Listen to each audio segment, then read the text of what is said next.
السلام عليكم ورحمة الله وبركاته متابعيني الغاليين.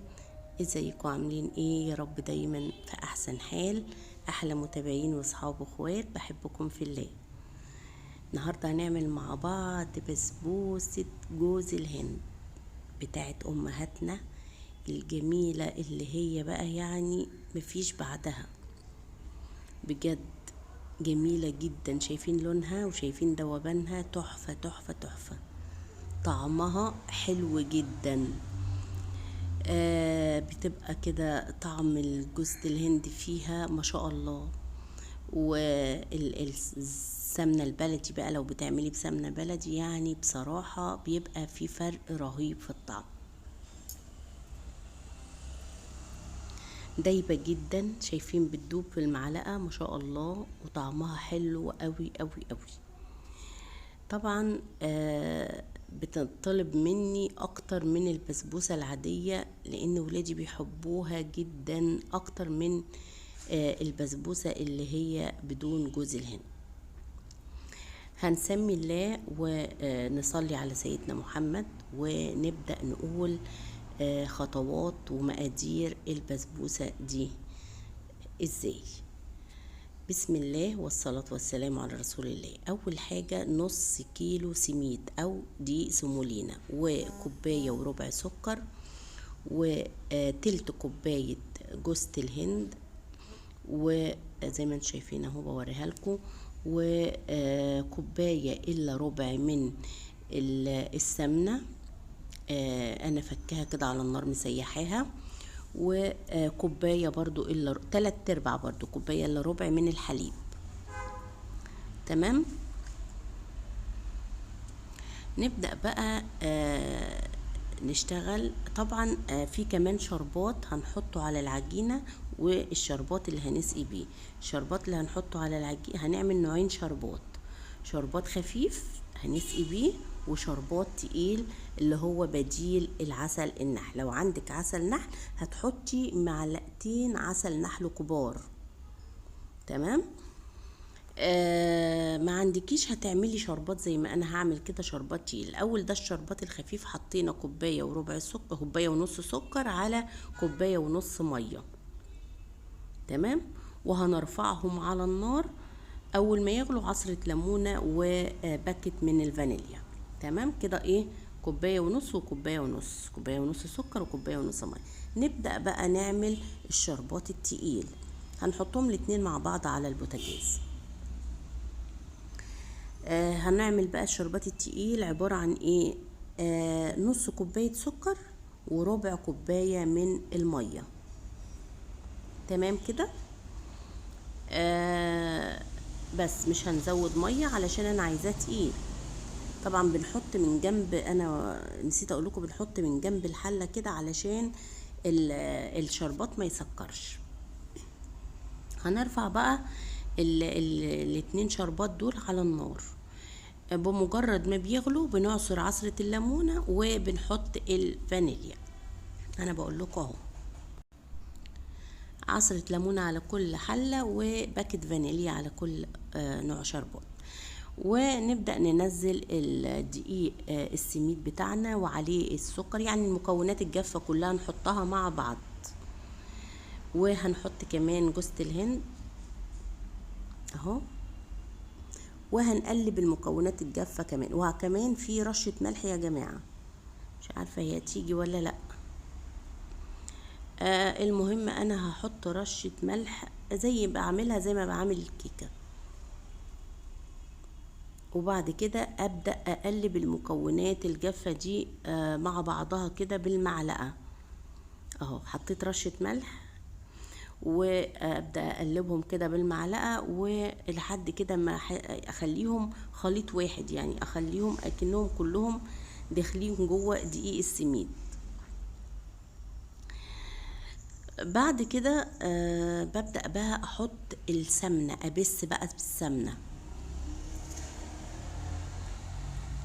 بنبدأ نبس كده العجين بالمعلقة بالمعلقة، كل شغلنا بالمعلقة علشان البسبوسة مش عايزة عجن كتير، تقليب بس كده تشربي المكونات في بعضها كده. دي زي بنبس كده البسبوسة زي بنبسها بالسمنة، بنبس الدقيق بتاعها بالسمنة لحد برضو ما نشرب الدقيق كله للسمنة. ده بقى الايه اللي هو الشربات اللي انا عملته. دي كوباية قهوة، عارفين مقاس كوباية دي استكانة الصغنونة دي.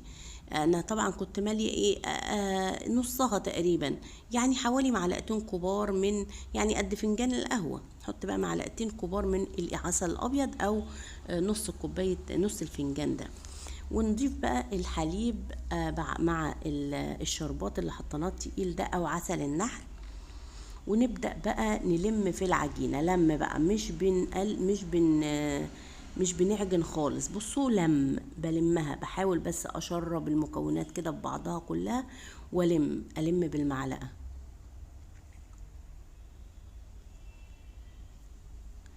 لحد ما احس كده ان كل المكونات دخلت في بعضها. ابدأ بقى اجيب صينية مدهونة بالسمنة وانزل فيها بالخليط بتاع البسبوسة اللي انا عملته. هو بيبقى القوام ده، خلوا بالكم من القوام ده، ما تسيلوش القوام.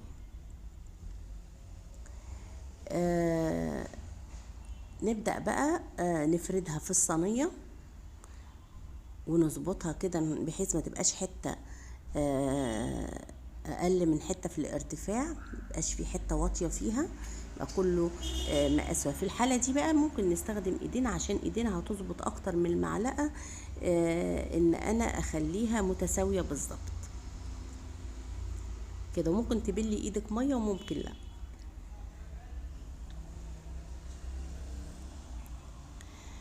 بعد كده بقى باخدها كده، يعني بخبطها خبطتين على الرخامة بحيث ان انا برضو اخليها مقاس واحد. عندك بقى شوية مكسرات، شوية بندق على لوز كده،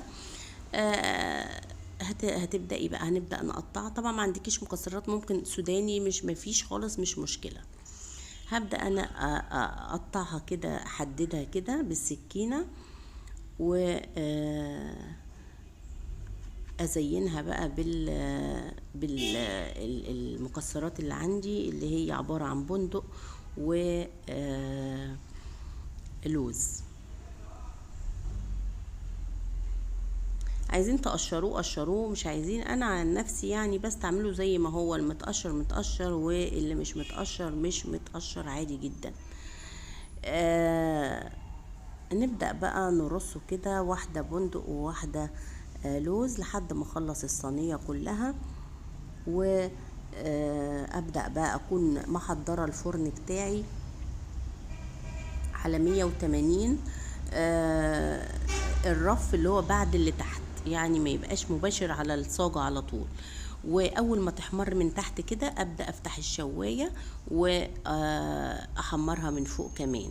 اول ما تطلع بقى بتبقى بالشكل اللي انتوا شايفينه ده، ببدأ اسقيها. الشربات ما بيكونش سخن، يعني انا بالنسبه لي ما بسقيش بشربات سخن، هي سخنه وهو بارد بتطلع دايبه وجميله جدا، مش معجونه، دايبه مش معجونه.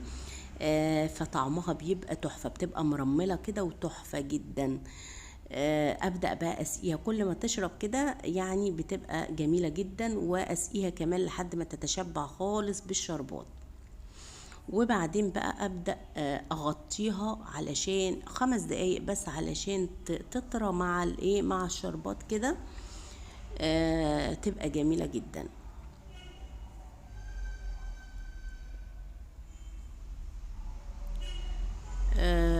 ما شاء الله. ما تشرب ده دليل على ان هي طالعه ناجحه. كل ما بتشرب شرباتها ده دليل على نجاح البسبوسه. شايفين لونها تحفه والله، الكاميرا ظلموها بجد، انا عندي الاضاءه وحشه. هبدأ اغطيها كده، وابدأ بقى بعد 5 دقايق اشيلها اشيل الغطا وابدأ اقطعها كده. انا عن نفسي ولادي ما بيستنوش لما تبرد، يعني حاجة صعبة، بس هي كل ما تبرد هتكون افضل. طبعا الصينية دي المدهونة دي كانت مقاس 30 يا جماعة. انا يعني عايزة تخليها اعلى، البسبوسة اعلى بتقللي في حجم الصينية، بس بالنسبة لي الحجم ده كويس. نص كيلو في مقاس 30. شايفين لونها وشايفين ذوبانها، تحفة تحفة جميلة جدا. طعمها وريحتها يجننوا. طبعا انا كده خلصت الفيديو. يا رب يكون الفيديو بتاعي نال اعجابكم، واعملوها وتهنوا بيها بألف هنا وشفا ليكم يا رب. وتسلم ايديكم مقدما، واستنوني في فيديو جديد، واستودعكم الله يا احلى واغلى متابعين، والسلام عليكم ورحمة الله وبركاته.